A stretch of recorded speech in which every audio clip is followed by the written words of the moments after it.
Another thing that you have to at least pay attention to is the Amari Cooper contract situation. I know you wrote an article what Amari Cooper's fellow 30-plus-year-old receivers are making contract wise. So and you kind of go through it. Tyreek Hill's 30 years old. He's getting 30 million a year. Devontae Adams 31, 28 million. Cooper Kupp, wow, that. It snuck out up on me that he's 31. He's making 26.7 million. Calvin Ridley 30 years old, 23 million. Stephon Diggs 30 years old, 22.52 million. Mike Evans turning 31 in August, 20.5 million. Keenan Allen is 32. He's making 20.25 million. Then Cooper making 20 million, tied with Chris Godwin at 28 million, both making 20 million a year. When you look at that, is there kind of a sweet spot that you think gets Amari Cooper into training camp and that the Browns can live with?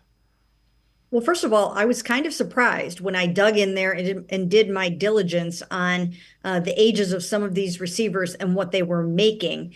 And 38% of the receivers in the top 20 or 21 of the highest paid receivers list, 38% are 30 years or older, except for Calvin Ridley will be turning 30 in December.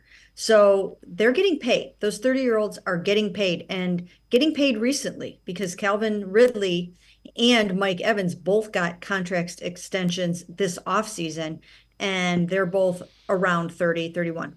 So that I thought was interesting. And then you go into the receiving yards, and I also have that in the story. You go into the receiving yards and you see that I think it's 33% of the top 21 in receiving yards are 30 or older.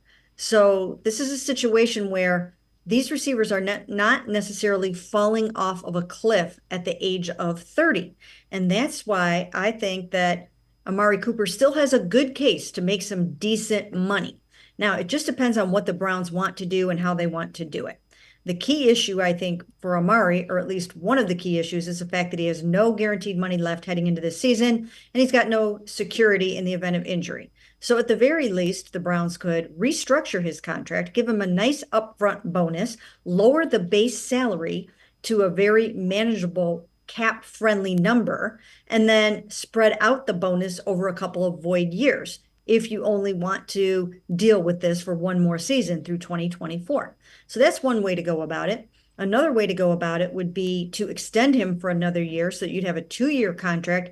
I would think somewhere in the $26 million range. That number just comes to my mind. If you don't want to go that high, then I would give him incentives to reach that amount or even exceed that amount via yards, touchdowns, Pro Bowl, Super Bowl. There's all different kinds of things that you could do.